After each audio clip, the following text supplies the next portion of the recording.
ನಮಸ್ಕಾರ. ವಿಶೇಷ ಕಾರ್ಯಕ್ರಮಕ್ಕೆ ತಮ್ಮೆಲ್ಲರಿಗೂ ಆದರದ ಸ್ವಾಗತ. ನಾನು ರಂಗನಾಥ್ ಭಾರದ್ವಾಜ್. ನೋಡಿ, ರಾಜಕಾರಣಿಗಳು ಬಹಳಷ್ಟು ಜನ ಇರ್ತಾರೆ, ಆದರೆ ಕೆಲ ರಾಜಕಾರಣಿಗಳು ಬಹಳ ಭಿನ್ನವಾಗಿ ನಿಲ್ತಾರೆ, ವಿಭಿನ್ನವಾಗಿ ನಿಲ್ತಾರೆ. ಕಾರಣ ಏನಪ್ಪ ಅಂತಂದರೆ ಅವರ ಕಾರ್ಯಕ್ಷಮತೆ. ಎಲ್ಲ ನಾಯಕರುಗಳಿಗೂ ಈ ಮಾತನ್ನು ನಾವು ಹೇಳಲಿಕ್ಕೆ ಸಾಧ್ಯವೇ ಇಲ್ಲ. ಯಾಕಂದರೆ ನಿಮಗೆ ಗೊತ್ತಿದೆ, ಕೆಲವು ಸಂದರ್ಭಗಳಲ್ಲಿ ನಾವು ಯಾವ ಪರಿ ಟೀಕೆ ಮಾಡ್ತಾ ಇರ್ತೀವಿ ಅಂತ. ಆದರೆ ಕೆಲ ನಾಯಕರುಗಳ ಬಗ್ಗೆ ಟೀಕೆಯ ಜೊತೆಗೆ ಅವ್ರು ಮಾಡಿರುವಂಥ ಕೆಲಸ ಕಾರ್ಯಗಳಿದೆಯಲ್ಲ, ಆ ಕೆಲಸ ಕಾರ್ಯಗಳನ್ನು ಕೂಡ ಹೊಗಳಲೇಬೇಕು. ಅಂತಹ ಒಬ್ಬ ರಾಜಕಾರಣಿ ಇವತ್ತು ನಮ್ಮ ಜೊತೆಗಿದ್ದಾರೆ. ಅವರು ಒಂಥರ ಅಜಾತ ಶತ್ರು. ಅವ್ರ ಬಗ್ಗೆ ಒಂದಷ್ಟು ಪರಿಚಯ ಹೇಳಬೇಕು ನಿಮಗೆ ಅಂತಂದರೆ, ಅವರು ವಿಧಾನ ಪರಿಷತ್ ಸದಸ್ಯರು ಅಲ್ಲ, ಶಾಸಕರು ಅಲ್ಲ. ಇದ್ದಕ್ಕಿದ್ದ ಹಾಗೆಯೇ ಅವ್ರು ಬಂದು ಪ್ರಮಾಣ ವಚನ ಸ್ವೀಕಾರ ಮಾಡಿದ್ದಿದೆಯಲ್ಲ ಮಂತ್ರಿಯಾಗಿ, ಜನ ಹುಬ್ಬೇರಿಸ್ಬಿಟ್ರು. ಏನಪ್ಪ ಇದು ಕತೆ, ಇದು ಏನಿದು ಅಂತ. ಸುಮ್ಮನೆ ಯಾವುದೂ ಕೂಡ ದಕ್ಕುವಂಥದ್ದಲ್ಲ. ಅದು ಒಂದು ಮಾತಿದೆ, ಭಾಳ ಅದ್ಭುತವಾದಂಥ ಮಾತು. ಈ ರೆಸ್ಪೆಕ್ಟ್ ಅನ್ನುವಂಥದ್ದು, ನಿಮಗೆ ಹುದ್ದೆ ಅನ್ನುವಂಥದ್ದು, ಅದು ಹೇಳಿ ಕೇಳಿ ಯಾರೋ ಕರೆದು ಕೊಡುವಂಥದ್ದಲ್ಲ. ಅದು ನಾವು ಗಳಿಸ್ಕೋಬೇಕು ಅಂತ ಗಳಿಸ್ಕೊಂಡಂಥ ವ್ಯಕ್ತಿ ನಮ್ಮ ಜೊತೆಗಿದ್ದಾರೆ. ಅವರು ರಾಜಕೀಯದ ಅಜಾತ ಶತ್ರು. ಜೊತೆಗೇನು ಅಂತಂದರೆ, ಈ ಫಾಲೋ ಅಪ್ ಮಂತ್ರಿ ಅಂತಲೇ ಅವರು ಫೇಮಸ್. ಏನಾದರೂ ಒಂದು ವಿಚಾರವನ್ನು ಹಿಡಿದುಬಿಟ್ರೆ ಅದು ಮುಗಿಯೋ ತನಕ ಬಿಡಲ್ಲ. ಅಂಥ ಒಂದು ವ್ಯಕ್ತಿತ್ವ ನಮ್ಮ ಜೊತೆಗಿದೆ. ಬೋಸರಾಜ್ ಅವರು. ಬೋಸರಾಜ್ ಅವರ ಕಾರ್ಯಕ್ರಮ ತಮಗೆ ಸ್ವಾಗತ. ನಮಸ್ಕಾರ. ನಾನು ಆರಂಭದಲ್ಲಿ ಒಂದು ಮಾತನ್ನು ಹೇಳಿದೆ, ನೀವೊಂಥರ ನನಗೆ ಯಾವಾಗಲೂ ಈ ಬಿಡಿಸಲಾರದ ಸಿಹಿ ಒಗಟು ಅಂತಾರಲ್ಲ ಸರ್, ಹಾಗೆ. ಅಂದರೆ ಎಲ್ಲೋ ಇರ್ತೀರಿ, ದಿಢೀರ್ನೇ ಬರ್ತೀರಿ. ನೀವು ಬೆಳೆದು ಬಂದಿರೋ ಹಾದಿನೇ ಒಂಥರ ವಿಚಿತ್ರ, ನೀವು ರಾಜಕೀಯಕ್ಕೆ ಬಂದಿದ್ದೇ ಒಂಥರ ವಿಚಿತ್ರ. ಜೊತೆಗೇನು ಅಂತಂದರೆ, ಆರಂಭದಲ್ಲಿ ನಾನು ಪೀಠಿಕೆನಲ್ಲಿ ಒಂದು ಮಾತನ್ನು ಹೇಳಿದೆ, ನೀವು ಯಾವ ಸದಸ್ಯರು ಅಲ್ಲ, ಇದ್ದಕ್ಕಿದ್ದಂಗೆ ಮಂತ್ರಿ ಆಗಿಬಿಟ್ರಿ. ಏನು ನಿಮ್ಮ ರಾಜಕೀಯದ ಕಥೆ ಇದೆಯಲ್ಲ, ಒಂದು ರೋಚಕ. ಅದು ಏನಂತೀರಿ ಸರ್? ನಾನು ಯಾವುದೇ ಒಂದು ಆಲೋಚನೆ ಇಟ್ಕೊಂಡು ಮಾಡುವಂತಂದರೆ, ನಾನು ಪಕ್ಷದಲ್ಲಿ, ಕಾಂಗ್ರೆಸ್ ಪಕ್ಷದಲ್ಲಿ 1970ರಿಂದನೂ ನಾನು ಪಕ್ಷದಲ್ಲಿದ್ದಂಥವನು. ಪಕ್ಷದ ಆರ್ಗನೈಸೇಷನ್ ಇದರಲ್ಲೂ ನಾನು ವಿವಿಧ ಹುದ್ದೆಗಳಲ್ಲಿದ್ದು, ನಾನು ಜಿಲ್ಲಾ ಮಟ್ಟದಿಂದ ಹಿಡಿದು ರಾಜ್ಯ ಮಟ್ಟದಿಂದ ಹಿಡಿದು AICC ಮಟ್ಟದಲ್ಲಿದ್ದು, ನಾನು ಬೇರೆ ರಾಜ್ಯದಲ್ಲಿ ತೆಲಂಗಾಣದಲ್ಲಿ ಸಹಿತ ಹೋಗಿ 6 ವರ್ಷ ಕಾಲ AICC ಸೆಕ್ರೆಟರಿಯಾಗಿ ಕೆಲಸ ಮಾಡಿರ್ತಕ್ಕಂಥವು. ಸಂದರ್ಭ ಬಂದಾಗೆಲ್ಲ ನಮ್ಮ ಪಕ್ಷ ನನಗೆ ಅಧಿಕಾರ ಕೊಟ್ಟಿದ್ದರು. ಅಧಿಕಾರ ಇಲ್ಲದ ಸಂದರ್ಭದಲ್ಲಿ ನನಗೆ ಆರ್ಗನೈಸೇಷನಲ್ಲಿ ಅವಕಾಶ ಕೊಟ್ಟಿದ್ದರು. ಏನೇ ಕೆಲಸ ಕೊಟ್ಟರು ಸಹಿತ ಅದು ನೆಕ್ಸ್ಟಲ್ಲಿಂದ ಪ್ರಾಮಾಣಿಕತೆಯಿಂದ ನಾನು ಆ ಕೆಲಸ ಮಾಡ್ತಾ ಬಂದಿದ್ದೆ. ಸೊ ನಮ್ಮ ರಾಜ್ಯ ಮಟ್ಟದಲ್ಲಿರ್ತಕ್ಕಂಥ ನಾಯಕರು ಇರ್ಬೋದು, ರಾಷ್ಟ್ರ ಮಟ್ಟದಲ್ಲಿರ್ತಕ್ಕಂಥ ನಾಯಕರು ಇರ್ಬೋದು, ಅದನ್ನು ಗುರುತಿಸಿ ನನಗೆ ಒಂದು ಅವಕಾಶವನ್ನು ಕೊಡ್ತಾ ಬಂದಿದ್ದಾರೆ.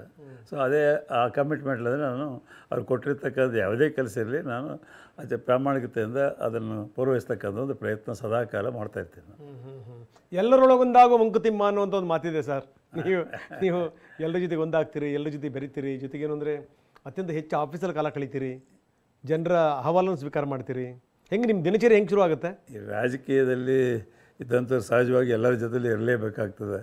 ಆ ದಿಶೆಯಲ್ಲಿ ನಾವು ಯಾವುದೇ ನಮ್ಮ ಸಂದರ್ಭ ಬಂದಾಗೆಲ್ಲ ಅಭಿವೃದ್ಧಿ ಕೆಲಸದಲ್ಲಿ ಎಲ್ಲರೂ ಇನ್ವಾಲ್ವ್ಮೆಂಟ್ ಆಗಬೇಕಾಗ್ತದೆ. ಹಾಗಾಗಿ ನಾವು ಯಾವುದೇ ಪಕ್ಷದವರಲ್ಲಿ, ನಮ್ಮ ಪಕ್ಷದವರಲ್ಲಿ ಎಲ್ಲರ ವಿಚಾರಗಳು, ಅವರ ಪ್ರಯತ್ನಗಳನ್ನು ನಾವು ಸಹಿತ ಅವ್ರ ಸಹಭಾಗಿತ್ವದಿಂದ ನಾವು ಮುಂದೆ ಹೋಗ್ಬೇಕೆಂಬುದೇ ನನ್ನ ಉದ್ದೇಶ. ಹಾಗಾಗಿ ಎಲ್ಲರ ಜೊತೆಯಲ್ಲಿ ನಾವು ಇರ್ತೀವಿ. ಇವತ್ತು ಪ್ರತಿನಿತ್ಯ ನಮ್ಮ ಕೆಲಸ ಈಗಂತೂ ಮಂತ್ರಿನಂತೂ ಮಾಡಿದೆ. ಕೆಳಗೆ 2 ವರ್ಷ ನಾನು ಪೂರ್ವಹಿಸಿದ್ದೀನಿ. ಈಗ ಸಹಜವಾಗಿ ನಾನು ವಾರದಲ್ಲಿ ಒಂದು 3 ದಿವಸ ನಾ ಹೆಡ್ ಕ್ವಾರ್ಟರ್ಸ್ನಲ್ಲಿರ್ತೇನೆ, ಮತ್ತು ಒಂದು 2 ದಿವಸ ಇನ್ಸ್ಪೆಕ್ಷನ್ಸ್ಗೆ ಹೋಗ್ತಿರ್ತೀವಿ. 2 ದಿವಸ ನಮ್ಮ ನೇಟಿವ್ ಡಿಸ್ಟ್ರಿಕ್ಟ್ ರಾಯಚೂರು ಡಿಸ್ಟ್ರಿಕ್ಟ್ಗೆ ಹೋಗ್ತೀನಿ, ಅಥವಾ ಇನ್ಚಾರ್ಜ್ ಕೊಡಗು ಡಿಸ್ಟ್ರಿಕ್ಟ್ಗೆ ಹೋಗ್ತಾ ಇರ್ತೀವಿ. ಸರ್, ಈಗ ಡ್ಯಾಮ್ಗಳಿಂದ ಬರುವಂಥ ಕೆನಲ್ಲು ಹೊಲಗಳಿಗೆ ನೀರು ಕೊಡುತ್ತೆ, ಆಯಿತಾ, ಹಸಿರು ಬೆಳೆಗೆ ಕಾರಣ ಆಗುತ್ತೆ. ಇನ್ನು ಕೆಲವೊಂದು ಈ ದೊಡ್ಡ ಕೆನಲ್ಗಳಿಂದ ಹರಿದಂಥ ನೀರು ಸಮುದ್ರಕ್ಕೆ ಸೇರುತ್ತೆ. ಆದರೆ ನೀವು ಕೆನಲ್ನಿಂದ ಶುರುವಾಗಿರುವಂಥ ನಿಮ್ಮ ಬದುಕು, ನೀವು ರಾಜಕೀಯ ಸಮುದ್ರಕ್ಕೆ ಸೇರಿಸ್ಬಿಡ್ತಲ್ಲ ಸರ್, ಹೆಂಗದು? ಈಗ ನಾನು ಆ್ಯಕ್ಚುಲಿ ವ್ಯಾಪಾರಿ ಆಗಿರಬೇಕಾಗಿರ್ತಕ್ಕಂಥ ಸಂದರ್ಭ. ಅದನ್ನು ಬಿಟ್ಟು ನಾನು ಈಗ ನಮ್ಮ ತುಂಗಭದ್ರಾ ಡ್ಯಾಮು ನೀರು ಪ್ರಾರಂಭ ಆಗಿ 63ರಲ್ಲಿ ಅದು ಸ್ಲೋಲಿ ಡೆವಲಪ್ ಆಗಬಾರ್ದು. ಆ ಭಾಗದಲ್ಲಿ ರಾಯಚೂರು ಮತ್ತು ಕೊಪ್ಪಳ ಯುನೈಟೆಡ್ ಡಿಸ್ಟ್ರಿಕ್ಟ್ ಇತ್ತು, ಬಳ್ಳಾರಿ 3 ಜಿಲ್ಲೆಗೆ ಸೇರಿರ್ತಕ್ಕಂಥದ್ದು. ಸುಮಾರು 10 ಲಕ್ಷ ಎಕರೆ ಕರ್ನಾಟಕದ ಪ್ರದೇಶಕ್ಕೆ ಆಗ್ಬೋದು, 4 ಲಕ್ಷ ಎಕರೆ ಆಂಧ್ರ ಪ್ರದೇಶಕ್ಕೆ ಹೋಗ್ತಕ್ಕಂಥದ್ದು. ಆ ಸಂದರ್ಭದಲ್ಲಿ ಹೊಸ ಕೆನಾಲ್ಗಳು ಹೊಡಿತಕ್ಕಂಥದ್ದು ಒಂದು ಆಯ್ತು. ಲೆಫ್ಟ್ ಬ್ಯಾಂಕ್ ಎಡದಂಡ ಕಾಲು 10 ಸಲ 5 ಸಲ 8 ಸಲ ಈ ರೀತಿಯಾಗಿ ಹೊಸ ಕೆನಾಲು. ಒಂದು ವರ್ಷದಲ್ಲಿ 36 ಸಲ ಅದು ಬ್ರೇಕ್ ಆಯಿತು, ದೇವರಾಜ ಅರಸು ಮುಖ್ಯಮಂತ್ರಿ ಇರತಕ್ಕಂಥದ್ದು. ಹಾಗಾಗಿ ಅನಿವಾರ್ಯವಾಗಿ ಬೇಕಾಗಿತ್ತು. 36 ಸಾರಿ ಆಯಿತು. ಒಂದು ಕೆನಲ್ 36 ಸರಿ ಬೇಕಾಯಿತು ಒಂದು ವರ್ಷದಲ್ಲಿ. ಅದು ಆ ರೀತಿಯಾಗಿ ಪ್ರತಿನಿತ್ಯ ಅಧಿಕಾರಿಗಳ ಜೊತೆಯಲ್ಲಿ, ರಾಜಕಾರಣಿಗಳ ಜೊತೆಯಲ್ಲಿ ಆ ಕೆನಾಲ್ ಭದ್ರವಾಗಿ ಇಡಲಿಕ್ಕೆ ಮತ್ತು ರೈತರಿಗೆ ನೀರು ಬರಬೇಕಂತೇಳಿ ಆ ಉದ್ದೇಶಕ್ಕಾಗಿ ನಾವು ರಾಜಕಾರಣಿಗಳ ಜೊತೆ ತಿರುಗಾಡೋದು ಪ್ರಾರಂಭ ಆಯಿತು. ಹಾಗಾಗಿ ಅದು ರಾಜಕೀಯಕ್ಕೆ ಬಂದು ಈ ರೀತಿಯಾಗಿ ನಾನು 85ನಲ್ಲೇ ಶ್ರೀಮಾನ್ ಕೆ ಎಚ್ ಪಾಟೀಲರು ನಮ್ಮ ಪಕ್ಷದ ಅಧ್ಯಕ್ಷರಿದ್ದಾಗ ಕಂಟೆಸ್ಟ್ ಮಾಡಿದ್ದೆ ನಾನು ಮಾನ್ವಿಲಿಂದ. ನಾನು ಬೇಡ ಅಂತ ಅವ್ರಿಗೆ ರಿಕ್ವೆಸ್ಟ್ ಮಾಡಿದ್ದೆ, ನಿಂದಲೇಬೇಕಂತ ಹೇಳಿದ್ರು. ಬಿ ವಿ ದೇಸಾಯಿ ಅಂತೇಳಿ ನಮ್ಮ ಲೋಕಸಭಾ ಸದಸ್ಯರು ರಾಯಚೂರಿಗೆ ನಿಂತಿದ್ದೆ. ನಾನು ಬಸವರಾಜ ಪಾಟೀಲ್ ಅನ್ನೋರು ನಾನು ವಿರುದ್ಧವಾಗಿ ನಿಂತೆ. ರಾಮಕೃಷ್ಣ ಗಿಡವ್ರಿಗೆ ಮುಖ್ಯಮಂತ್ರಿ ಆಗಿರ್ತಕ್ಕಂಥ ಸಂದರ್ಭದಲ್ಲಿ. ಆದ ನಂತರ 99ನಲ್ಲಿ ಎಸ್ ಎಂ ಕೃಷ್ಣವ್ರು ಬಂದಾಗ ಇಡೀ ರಾಯಚೂರು ಜಿಲ್ಲಾ ಜವಾಬ್ದಾರಿ ನನಗೆ ಕೊಟ್ಟಿದ್ದರು. ನಾಯಕ ಯಾವಾಗಲೂ ನಾಯಕ ಅಂತ ಅನ್ಸ್ಕೊಳ್ಳೋದು ಯಾವಾಗ ಅಂತಂದರೆ ಜನರ ಸಮಸ್ಯೆಗಳಿಗೆ ಸ್ಪಂದಿಸಿದಂಥ ಸಂದರ್ಭದಲ್ಲಿ. ನಾನು ಯಾವಾಗಲೂ ಕೂಡ ಹೇಳ್ತಾ ಇರ್ತೀನಿ, ಇಲ್ಲ ಅಂತಂದ್ರೆ ನಾಯಕರಾಗಲಿಕ್ಕೆ ಸಾಧ್ಯವೇ ಇಲ್ಲ ಸರ್. ನಾನು ಯಾಕೆ ಈ ಮಾತನ್ನು ಹೇಳ್ತಾ ಇದ್ದೀನಿ ಅಂತಂದರೆ, ನಿಮ್ಮ ಪಕ್ಷ ಬೇರೆ ಆಗಿರ್ಬೋದು, ನಾಯಕರುಗಳು ಬೇರೆ ಆಗಿರ್ಬೋದು, ಪ್ರಶ್ನೆ ಬೇರೆ. ನೋಡಿ, ಮೋದಿ ಹೊಸದಾಗಿ ಮುಖ್ಯಮಂತ್ರಿ ಆದಂಥ ಸಂದರ್ಭದಲ್ಲಿ ಈ ಭುಜ್ಜಲ್ಲಿ ಭೂಕಂಪ ಆಯ್ತಲ್ಲ ಸರ್, ಆ ಸಂದರ್ಭದಲ್ಲಿ ಹೋಗಿ ಅಲ್ಲೇ ಬೀಡು ಬಿಟ್ಟು ಅಲ್ಲೇ ಮಂತ್ರಿಮಂಡಲ ಇವನ್ನೆಲ್ಲ ಕರೆಸ್ಕೊಂಡು ಸೊ ಅಲ್ಲಿಂದಲೇ ಕೆಲಸ ಕಾರ್ಯಗಳು ಮಾಡಿದ್ರು. ನಾನು ಅದನ್ನ ಯಾವಾಗಲೂ ಹೇಳ್ತಾ ಇರ್ತೀನಿ. ನಾಯ್ಡು ಅವ್ರಿಗೂ ಕೂಡ ಅದು ಅನ್ವಯ ಆಗುತ್ತೆ, ಚಂದ್ರಬಾಬು ನಾಯ್ಡು ಅವರು ಕೂಡ. ಯಾಕಂದರೆ ನಿಮಗೂ ಕೂಡ ಅವ್ರ ಆತ್ಮೀಯರು ನನಗೆ ಗೊತ್ತು. ನಿಮಗೆ ಈ ಆಂಧ್ರದ ಭಾಗಗಳಿಗೆ ನಿಮ್ದು ಎಷ್ಟರ ಮಟ್ಟಿಗೆ ನಂಟಿದೆ ಅಂತ ಗೊತ್ತು ನನಗೆ. ಅವರು ಕೂಡ ಅಷ್ಟೇನೆ ಅಲ್ಲೇ ಬಸ್ಸಲ್ಲೇ ಸಚಿವ ಸಂಪುಟ ಸಭೆ. ಕರ್ನಾಟಕದಲ್ಲಿ ನಾನು ನೋಡಿದ ಮಟ್ಟಿಗೆ ಏನಾದರೂ ಒಂದು ಕೆಲಸ ಆಗೋ ತನಕ ನಾನು ಅಲ್ಲಿಂದ ಬಿಟ್ಟು ಕದಲಲ್ಲ ಅಂತ ಮಾಡಿರುವಂಥವ್ರು ಕೆಲವರು ಸರ್. ಅದ್ರಲ್ಲಿ ನೀವೊಬ್ಬರು. ನನಗಿನ್ನೂ ಜ್ಞಾಪಕ ಇದೆ, ನೀವು ಕೆನಲ್ ಹತ್ರ ಹೋಗಿ ಅಲ್ಲೇ ಬೀಡು ಬಿಟ್ಟು ಅಲ್ಲೇ ಮಲ್ಕೊಂಡು, ಈಗ ನಾವು ವಿಧಾನಸೌಧದಲ್ಲಿ ಮಲಗೋದು ನೋಡ್ತೀವಿ, ಇಲ್ಲ ನಾನು ಕೆನಲ್ ಹತ್ರನೇ ಮಲಗ್ತೀನಿ, ಈ ಕೆಲಸ ಕಾರ್ಯಗಳು ನಿಮ್ಮ ಸುಮ್ಮನೆ ಬಿಟ್ಟರೆ ಆಗಲ್ಲ ಅನ್ನುವಂಥ ಮನೋಭಾವನೆ. ಅದೇನು ಸರ್ ಅದು? 91ನಲ್ಲಿ ನಾನು ಕಾಡಾ ಚೇರ್ಮನ್ ಆಗಿದ್ದೆ. ಆವಾಗ ಶಿವಪುರ್ನಲ್ಲಿ 900 ಕಿಲೋಮೀಟ್ರ್ನಲ್ಲಿ ಒಂದು ಅಕ್ಯುರೇಟ್ ಬರೆಸ್ಟ್ ಆಯಿತು. ಅಲ್ಲಿ 4000 ಕ್ಯೂಸೆಕ್ಸ್ ಆ್ಯಕ್ಚುಲಿ ಫಾಲೋ ಆಗಬೇಕು, 6 ಲಕ್ಷ ಎಕರೆಗೆ ನೀರಾವರಿ ಕೊಡಬೇಕು. ಆ ಸಂದರ್ಭದಲ್ಲಿ ಭಾಳ ಆತಂಕದಲ್ಲಿದ್ದರೂ 1 ತಿಂಗಳ ಒಳಗಾಗಿ ಅದು ಕ್ರಾಪು ಎಲ್ಲ ಹಾರ್ವೆಸ್ಟ್ ಬರ್ತಕ್ಕಂಥ ಸಂದರ್ಭ. ಇಡೀ 2 ಜಿಲ್ಲಾ ರೈತರು ಭಾಳ ಆತಂಕದಲ್ಲಿದ್ದರು. ಆ ಸಂದರ್ಭದಲ್ಲಿ ಶ್ರೀಮಾನ್ ಮೌಳಿಯವರು ಮುಖ್ಯಮಂತ್ರಿ ಆಗಿದ್ದರು, ಶ್ರೀಮಾನ್ ಎಸ್ ಎಂ ಕೃಷ್ಣವರು ಡೆಪ್ಯೂಟಿ ಮುಖ್ಯಮಂತ್ರಿ ಮತ್ತು ಇರಿಗೇಷನ್ ಮಿನಿಸ್ಟರ್ ಆಗಿದ್ದರು. ಆ ಸಂದರ್ಭದಲ್ಲಿ ಆಗಿತ್ತು. ನಾನು ಅಲ್ಲಿ 14 ಡೇಸ್ ಅಲ್ಲೇ ಆ ಕೆನಾಲ್ ಮೇಲೆ 9ನೇ ಮೈಲ್ನಲ್ಲೇ ಇದ್ದೆ. ಅದು ಕೆಲಸ ಕಂಪ್ಲೀಟ್ ಮಾಡಿ ನಾವೇನೋ ಟೆಂಪರರಿ ಸ್ಟ್ರಕ್ಚರ್ಸ್ ಮೇಲೆ ನೀರಿಗೂ ಪಾರು ಮಾಡಿದ್ವಿ. ಆ ಟೈಮ್ನಲ್ಲಿ ಯಾರೋ ಅಲರ್ಟ್ ಮಾಡಲಿದ್ರೆ ಅಲ್ಲಿ ಅಧಿಕಾರಿಗಳಿಗೆ ಸಹಕಾರಿ ಆಗಬೇಕು, ಕೋಆರ್ಡಿನೇಟ್ ಮಾಡಬೇಕು ಅನ್ನೋದು 14 ಡೇಸ್ ಇದ್ದೆ. ಮತ್ತೊಂದು ಸಲ ಇಲ್ಲಿ ಎಸ್ ಎಂ ಕೃಷ್ಣವರು ಮುಖ್ಯಮಂತ್ರಿ ಆಗಿರ್ತಕ್ಕಂಥ ಸಂದರ್ಭದಲ್ಲಿ 47ನೇ ಮೈಲ್ನಲ್ಲಿ ಕಾರ್ಟಿಗೆ ಹತ್ರ ಒಂದು ಬ್ರಿಡ್ಜ್ ಆಯಿತು.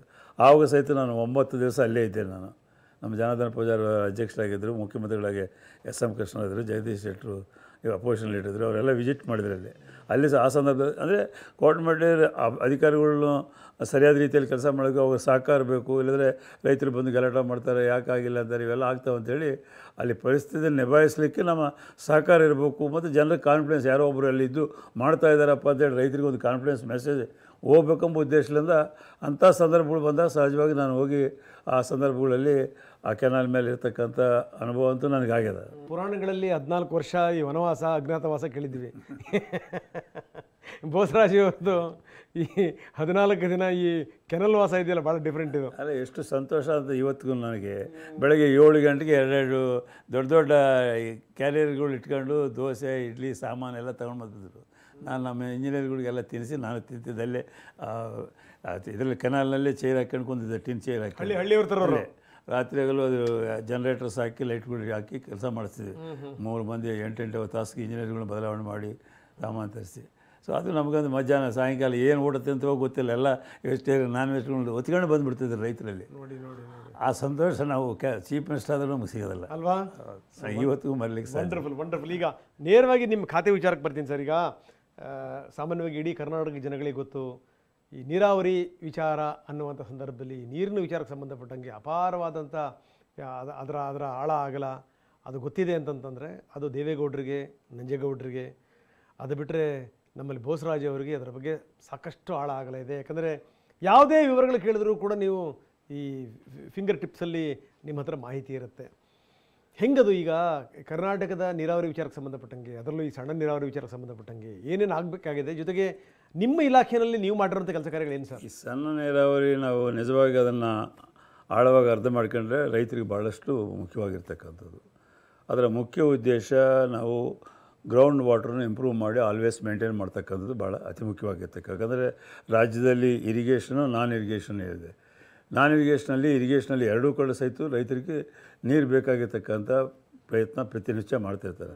ಸೊ ಆ ಸಂದರ್ಭದಲ್ಲಿ ತಮಗೆ ಉದಾಹರಣೆಗೆ ಹೇಳಬೇಕಾದ್ರೆ, ಇವತ್ತು ಕೋಲಾರ, ಬ್ಯಾಂಗ್ಳೂರು ರೂರಲು, ಚಿಕ್ಕಬಳ್ಳಾಪುರ ಇವೆಲ್ಲ 1300 ಫೀಟ್ಗೆ ಹೋದ್ರೆ ಸಹಿತ ನೀರು ಸಿಗಲಾದಂಥ ಪರಿಸ್ಥಿತಿ ಇತ್ತು 2000 ಇಶ್ಯೂದಲ್ಲಿ. ನಾನು ಅವಾಗ ಪೊಲಿಟಿಕಲ್ ಸೆಕ್ರೆಟರಿ ಆಗಿದ್ದೆ. ಜಾಲಪ್ಪನವ್ರು ಕರೆಸಿ ಚೀಫ್ ಮಿನಿಸ್ಟರ್ಗೆ ಹೇಳಿ ಇಮಿಡಿಯೇಟ್ಲಿ ಮೀಟಿಂಗ್ಗಳು ಮಾಡ್ಲಿಕ್ಕೆ ಹೇಳ್ತಿದ್ರು ಅವಾಗ. ಧರ್ಮಸಿಂಗ್ ಅವರ ಜಾಲಪ್ಪನವರು 2004ರಲ್ಲಿ ಯಾಕಂದರೆ ಸ್ಯಾಂಡ್ ಎಲ್ಲ ಒಯ್ದು ಬಿಡ್ತಿದ್ರು, ಎಲ್ಲ ಹೈದರಾಬಾದು ಬೆಂಗಳೂರು ಬಂದುಬಿಡ್ತಿತ್ತು. ಆವಾಗ ಜಾಲಪ್ಪನವರು ಅದನ್ನು ಅಪೋಸ್ ಮಾಡ್ತಿದ್ರು. ಸೊ ಶಂಕರ ಬೇರೆಯವರು ಐ ಜಿ ಇದ್ದರು ಈ ಏರಿಯಾಕ್ಕೆ. ಅವಾಗ ಎಲ್ಲರನ್ನು ಕರೆಸಿ ನಾವೇ ಕೃಷ್ಣಾದಲ್ಲಿ ಮೀಟಿಂಗ್ಗಳು ಮಾಡಿದ್ವಿ, ಬಂದ್ ಮಾಡಿಸ್ಬೇಕು ಅಂದರೆ ಸ್ಯಾಂಡ್ ಒಯ್ದಂಗೆಲ್ಲ ನಮಗೆ ವಾಟರ್ ಡಿಪ್ಲೇಟ್ ಆಗ್ತಿತ್ತು. ಸೊ ಆ ವಿಷಯಕ್ಕಾಗಿ ಆ ಜಿಲ್ಲಾಗಳಿಗೆಲ್ಲ ಆಗಿರ್ತಕ್ಕಂಥ 1300 ಫೀಟ್ಲಿಂದ ನೀರು ತಗೊಳ್ಳಿಕ್ಕೆ ಭಾಳಷ್ಟು ತೊಂದರೆ ಆಗ್ತಿತ್ತು. ಸೊ ಹಂಗಾಗಿ ಶ್ರೀಮಾನ್ ನಮ್ಮ ಸಿದ್ದರಾಮಯ್ಯನವರು 2013-18 ಸಂದರ್ಭದಲ್ಲಿ ಅಲ್ಲಿರ್ತಕ್ಕಂಥ ಹಿರಿಯರಾಗಿರ್ತಕ್ಕಂಥ ರಮೇಶ್ ಕುಮಾರ್ ಇರ್ಬೋದು, ಕೃಷ್ಣ ಬೈರೇಗೌಡರು ಇರ್ಬೋದು, ಮತ್ತು ಇತರ ಶಾಸಕರು ಇರ್ಬೋದು, ಅಲ್ಲಿ ರೈತರು ಇರ್ಬೋದು, ಅವರೆಲ್ಲರ ಒಂದು ಪ್ರಯತ್ನದಿಂದ ದೇಶದಲ್ಲೇ ಪ್ರಥಮ ಬಾರಿಗೆ ಈ ಸಿವರೇಜ್ ವಾಟರ್ನ ಟ್ರೀಟ್ಮೆಂಟ್ ಮಾಡಿ ಉಪಯೋಗಿಸ್ತಕ್ಕಂಥದ್ದು ಇಡೀ ದೇಶ ಎಲ್ಲ, ಐ ಥಿಂಕ್ ಏಷ್ಯಾದಲ್ಲೇ ನಂಬರ್ 1 ರಾಯಚೂರು ಬ್ಯಾಂಗ್ಳೂರು. ಸೊ ಆ ದಿಶೆಯಲ್ಲಿ ಇವತ್ತು ನಾವು ಸಕ್ಸಸ್ ಆಗಿದ್ವಿ. KC valley first stage, second stage, HN valley first stage, second ಸ್ಟೇಜಿಗೆ ಕಂಪ್ಲೀಟ್ ಆಗ್ತಾಯಿದೆ. ಅದರ ಜೊತೆಯಲ್ಲಿ ಹೋದ ವರ್ಷ ಶ್ರೀಮಾನ್ ಮುಖ್ಯಮಂತ್ರಿಗಳು ಅನುಮೋದನೆ ಕೊಟ್ಟಿದ್ರು 1081 ಕೋಟಿ ನಾವು ವೃಷಭಾವತಿ ವ್ಯಾಲಿಗೆ. ಅದಕ್ಕೆ ಈಗಾಗಲೇ ನಾವು ಪ್ರಾರಂಭ ಆಗಿ ಟೆಂಡರ್ ಆಗಿ ಕೆಲಸ ನಡೀತಾ ಇದೆ, ಪ್ರೋಗ್ರೆಸ್ ಆಗ್ತಾಯಿದೆ. ಸೆಕೆಂಡ್ ಸ್ಟೇಜ್ ಸಹಿತ ಮೊನ್ನೆ 280 ಕೋಟಿ ಕೊಟ್ಟಿದ್ದು ಈ ವರ್ಷದಲ್ಲಿ, ಅದು ಸಹಿತ ಟೆಂಡರ್ ಆಗಿದೆ. ಸೊ ಈಗ 3ನೇ ಸ್ಟೇಜ್ ಸಹಿತ ನಾವು ಮಾಡಬೇಕು, ಅದನ್ನು ಸಹಿತ ಡಿಸೆಂಬರ್ ಒಳಗಾಗಿ ಮುಗಿಸ್ಬೇಕಾದ್ ಮಾಡಿದ್ವಿ. ಒಟ್ಟಾರೆ ಇವೆಲ್ಲ ಸೇರಿದರೆ 730 ಟ್ಯಾಂಕ್ಗಳಿಗೆ ನಾವು 360 ಡೇಸು ನೀರು ತುಂಬಲಿಕ್ಕೆ, ಅದು ಸಿವರೇಜ್ ವಾಟ್ರು, ಏನು ಬ್ಯಾಂಗ್ಳೂರಿನಲ್ಲಿ ಬಂದಂಥ ಸಿವರೇಜ್ ವಾಟ್ರು ಸಂಸ್ಕರಿಸಿದಂಥ ವಾಟರ್ ವೇಸ್ಟ್ ಆಗಿ ನದಿಗೆ ಹೋಗ್ತಕ್ಕಂಥ ನೀರನ್ನು 2 ಟ್ರೀಟ್ಮೆಂಟ್ ಮಾಡಿ ಇವತ್ತು ಕೆರೆಗಳಿಗೆ ನೀರು ತುಂಬಿಸೋದ್ರ ಮುಖಾಂತರ ನಮ್ಮ ಗ್ರೌಂಡ್ ವಾಟ್ರ್ ಹೆಚ್ಚಾಗ್ತಾಯಿದೆ. ಸರಿ, ಇಷ್ಟೆಲ್ಲ ಆದರೂ ಕೂಡ ಈ ಬೇರೆ ಬೇರೆ ರಾಜ್ಯಗಳಿಗೆ ಕಂಪೇರ್ ಮಾಡಿಕೊಂಡ್ರೆ ಎಲ್ಲೋ ಕರ್ನಾಟಕ ಈ ವಿಚಾರಕ್ಕೆ ಸಂಬಂಧಪಟ್ಟಂಗೆ ಸ್ವಲ್ಪ ಹಿಂದುಳಿದಿದೆ. ತಾವು ಸಾಕಷ್ಟು ಕೆಲಸ ಮಾಡ್ತಾಯಿದ್ದೀರಿ. ಇದೆಲ್ಲದರ ಹೊರತಾಗಿಯೂ ಕೂಡ ನಾವು ಈ ಬೇರೆ ರಾಜ್ಯಗಳಿಗೆ ಕಂಪೇರ್ ಮಾಡ್ಕೊಂಡ್ರೆ ಸ್ವಲ್ಪ ಇನ್ನೂ ಆಗಬೇಕಲ್ಲ ಕಾರ್ಯಗಳು. ಕರ್ನಾಟಕ ಬೇಕಾಗಿರ್ತಕ್ಕಂಥ ಸೋರ್ಸ್ ಭಾಳಷ್ಟು ಸೋರ್ಸ್ ಇದೆ. ಅದನ್ನು ನಾವು ಫೀಲ್ಡ್ನಾಗ ತರಬೇಕಾದ್ರೆ ಈಗ ನಮ್ಗೆ ಬೇರೆ ಬೇರೆ ರಾಜ್ಯಗಳಿಂದ ಈಗ ನೋಡಿ ಈ ಮ್ಯಾಗದ ಅಡ್ದವ್ರು ಕೇಳ್ತಾ ಇದ್ದಾರೆ. ಬೇರೆ ಅದೇ ರೀತಿಯಾಗಿ ಕೃಷ್ಣಾದ ನಮ್ಮದು ಆಲ್ಮಟ್ಟ ಇದು ನೋಟಿಫಿಕೇಷನ್, ಗೆಜೆಟ್ ನೋಟಿಫಿಕೇಷನ್ ಆಗ್ತಾಯಿಲ್ಲ ಕೇಂದ್ರ ಸರ್ಕಾರದಿಂದ. ನಾವು 525ಕ್ಕೆ ನಾವು ಇನ್ಕ್ರೀಸ್ ಮಾಡಲಿಕ್ಕೆ ಕೋರ್ಟ್ಲಿಂದ ನಮ್ಗೆ ಅವಕಾಶ ಸಿಕ್ಕಿದೆ. ನೋಟಿಫಿಕೇಷನ್ ಗೌರ್ಮೆಂಟ್ ಆಫ್ ಇಂಡಿಯಾ ಮಾಡಬೇಕು. ಅದ್ರ ಬಗ್ಗೆ ಸಹಿತ ಪ್ರಯತ್ನ ಮಾಡಿದ್ರು. ಲಾಸ್ಟ್ ಟೈಮ್ ಮುಖ್ಯಮಂತ್ರಿ ಶಿವಕುಮಾರ್ ಅವರು ನಾವೆಲ್ಲ ಹೋಗಿ CR ಪಾಟೀಲ್ ಕ್ಯಾಬಿನೆಟ್ ಮಿನಿಸ್ಟರ್ನ ಭೇಟಿಯಾಗಿದ್ವಿ, ಸೋಮಣ್ಣವ್ರನ್ನ ಭೇಟಿಯಾಗಿದ್ವಿ. ಈಗ ಅಲ್ಲಿ ಸಹಕಾರ ಕ್ಯಾಬಿನೆಟ್ ಕೇಂದ್ರ ಸರ್ಕಾರ ಸಹಿತ ರಾಜ್ಯಗಳಿಗೆ ಬೇಕೇ ಬೇಕು. ಇದರಲ್ಲಿ ಆದಾಗ ಮಾತ್ರ ನಾವು ಮುಂದಕ್ಕೆ ಹೋಗ್ಲಿಕ್ಕೆ ಬರ್ತದೆ. ಈಗ ನಾವು 40-60 ಒಂದು ಅಟಲ್ ಭೂಜಲ್ ಅಂತ ಇದೆ, PMKSY ಅಂತಿದೆ. ಅಟಲ್ ಭೂಜಲ್ನಲ್ಲಿ 100% ಅವ್ರು ಕೊಡ್ತಾರೆ. ಈಗ ನಮಗೆ PMKSY ಅಂತೇಳಿ ಒಂದು ಪ್ರೋಗ್ರಾಮ್ ಇದೆ ನಮ್ಮಲ್ಲಿ, RRR ಅಂತೇಳಿ. 40% ನಮ್ಮದು, 60%. ಅವರು ಕೇವಲ 5 ವರ್ಷದಲ್ಲಿ ಕೇವಲ 600 ಕೋಟಿ ಮಾತ್ರ ಕೊಟ್ಟಿದ್ದಾರೆ. ಅದಕ್ಕೆ ಅದೇ ಬೋತ್ 2 ಸ್ಟೇಟ್ಸಲ್ಲಿ. ಈಗ ನಾನೀಗ ನಮ್ಮ ಈ ವರ್ಷದಲ್ಲಿ 2025-26ಗೆ 2300 ಕೋಟಿಯಷ್ಟು ಪ್ರಪೋಸಲ್ಸ್ ಕೇಂದ್ರ ಸರ್ಕಾರಕ್ಕೆ ಮಾಡಿಕೊಟ್ಟು ಬಂದೆ.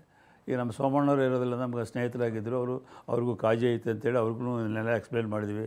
ಆ CR ಪಾಟೀಲ್ ಕೇಂದ್ರ ಸಚಿವರು, ನಾನು, ಶಿವಕುಮಾರ್ ಅವರು, ನಮ್ಮ ಸೆಕ್ರೆಟರೀಸ್ ಎಲ್ಲ ಹೋಗಿ ಭೇಟಿಯಾಗಿ ಬಂದ್ವಿ.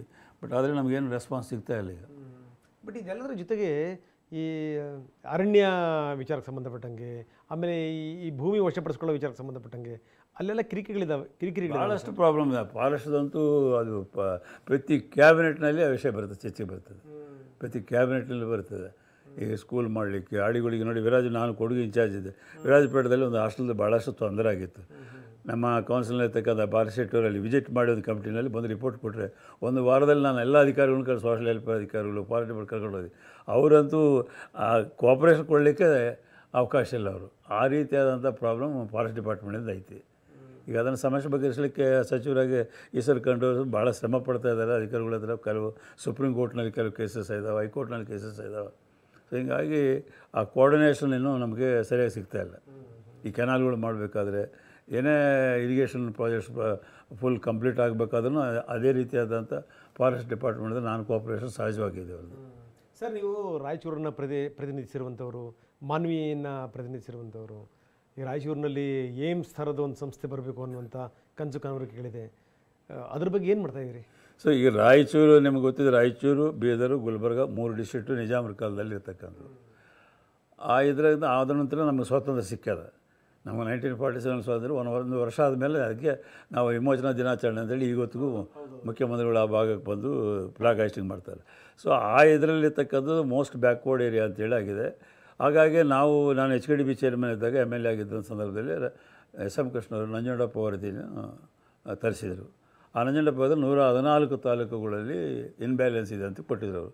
ಅತ್ಯಂತ ಹಿಂದುಳಿದದ್ದು ಅಂತೇಳಿ. ಆ ರೀತಿಯಾಗಿ ಅತ್ಯಂತ ಹಿಂದುಳಿದ ತಾಲೂಕುಗಳಲ್ಲಿ ಹೈದರಾಬಾದ್ ಕರ್ನಾಟಕದಲ್ಲಿ ಬಂತು. ಹಾಗಾಗಿ ರಾಯಚೂರು ಡಿಸ್ಟ್ರಿಕ್ಟ್ಸ್ ಆಯಿತು, ಅದರಲ್ಲಿ ಅತಿ ಹೆಚ್ಚು ಇರ್ತಕ್ಕಂಥದ್ದು. ಹಾಗಾಗಿ ಅದನ್ನು ಡೆವಲಪ್ ಮಾಡುವಂಥ ಒಂದು ಪ್ರಯತ್ನಕ್ಕೆ ನಾವು ಅನೇಕ ರೀತಿಯಾದ ಪ್ರಯತ್ನಗಳು ಮಾಡಿದ್ವಿ. ಎಕ್ಸಾಂಪಲ್ ನಿಮ್ಗೆ ಹೇಳ್ಬೇಕಾದ್ರೆ ನಾನು MLA HKD ಚೇರ್ಮನ್ ತಗೊಂಡ್ಬಂದಲ್ಲಿ ಶಾಲಾ ಕೊಠಡಿಗಳು ಭಾಳ ಕಡಿಮೆ ಇತ್ತಲ್ಲಿ. ವಿಶ್ವನಾಥ್ ಮಂತ್ರಿ ಹೇಳಿದರು, ವಿಜಯ್ ಭಾಸ್ಕರ್ ಪ್ರಿನ್ಸಿಪಲ್ ಸೆಕ್ರೆಟರಿ ಕರ್ಕೊಂಡೋಗಿ ಅವ್ರು 3 ದಿವಸ ತಿರುಗಾಡಿಸಿದ ಮೇಲೆ HKD ಒಂದು 50% ಕೊಡ್ತೀನಿ, 50% ಸರ್ಕಾರದಿಂದ ಕೊಡಲಿ, ಶಾಸಕರ ಅನುದಾನ ಕೊಡಲಿ ಅಂತೇಳಿ 500 ಶಾಲಾ ಕೊಠಡಿಗಳು ಒಂದು ಈ ವರ್ಷ ಆಗಸ್ಟ್ 15ಗೆ ಪೂಜೆ ಮಾಡಬೇಕು, ನೆಕ್ಸ್ಟ್ ಆಗಸ್ಟ್ 15ಗೆ ಅದು ಇನಾಗ್ರೇಷನ್ ಆಗಬೇಕು ಅಂತೇಳಿ ಜವಾಬ್ದಾರಿ ನಮ್ಮ ಧರ್ಮಸಿಂಗ್ ಅವರು ಇನ್ಚಾರ್ಜ್ ಇದೆ ನಮಗೆ PWD ಮಿನಿಸ್ಟ್ರಾಗಿ. ಅವಾಗ 500 ಶಾಲಾ ಕೊಠಡಿಗಳು ನಾವು ಫಸ್ಟ್ ಟೈಮ್ ಕರ್ನಾಟಕದಲ್ಲಿ ಈ ರೀತಿ ಇನಿಷಿಯೇಟ್ ಮಾಡಿದ್ವಿ. ಸೊ ಇವತ್ತು KKRDB 371 ಜೆ ಬಂದ ನಂತರ ಸಾಕಷ್ಟು ಅನುಕೂಲತೆಗಳು ಬಂದವೆ, ಸಾಕಷ್ಟು ದುಡ್ಡು ಕೊಡ್ತಾಯಿದ್ದಾರೆ. ಔಟ್ ಆಫ್ 5000 crores ಏನು ನಮ್ಮ ಸಿದ್ದರಾಮಯ್ಯ ಸರ್ಕಾರ ಬಂದ ಮೇಲೆ ಘೋಷಣೆ ಮಾಡಿ ಹೋದ ಸಾಲನ 5,000 ಕೋಟಿ ಕೊಟ್ಟರು, ಈ ಸಾರಿ ಬಜೆಟ್ನ 5,000 ಕೋಟಿ ಕೊಟ್ಟರು. 25% ನಾವು ಎಜುಕೇಷನ್ಗೆ ಕೊಡ್ತಾಯಿದ್ವಿ. ಈ KKRDB ಸಹಿತ ಎಲ್ಲ ತೀವ್ರ ಪ್ರಯತ್ನ ಮಾಡ್ತಾಯಿದ್ವಿ. ಎಲ್ಲ ಶಾಸಕರು ಸಂಸದರು ನಾವೆಲ್ಲ ಒಟ್ಟಾಗಿ ಸೇರಿ ಇದೆಲ್ಲ ಎಲ್ಲ ರೀತಿಯಾದಂಥ ಅಭಿವೃದ್ಧಿ ಆಗ್ತದೆ ಅನ್ನೋದು ಜನರಲ್ಲಿ ಭಾವನೆ ಬಂದಿದೆ. ಜನರಲ್ಲಿ ಜೊತೆಯಲ್ಲಿ ಏಮ್ಸ್ ಆಗಬೇಕೆಂಬುದೇ ಈಗ ನಮಗೆ IIT ಆಗಬೇಕಾಗಿತ್ತು ನಂಜುಂಡಪ್ಪನವ್ರ ವರದಿ ಪ್ರಕಾರ.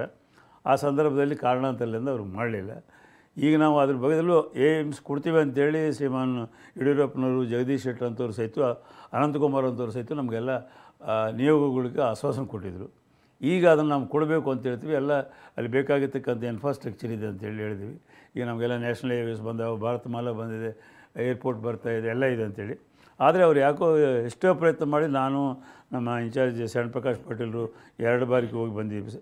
ಮುಖ್ಯಮಂತ್ರಿಗಳು ಸ್ವತಃ ಹೋಗಿ ಪ್ರಧಾನಮಂತ್ರಿಗೆ ಮಾತಾಡಿ ಬಂದಿದ್ದರು, ನಡ್ಡಾ ಅವ್ರ ಹತ್ರ ಮಾತಾಡಿ ಬಂದರು. ಅಪೋಸಿಷನವ್ರ ಸಹಿತ ನಾವು ರಿಕ್ವೆಸ್ಟ್ ಮಾಡ್ಕೊಂಡ್ವಿ, ಆದರೂ ಸಹಿತ ಇವತ್ತಿನ ತನಕ ಸಿಕ್ಕಿಲ್ಲ.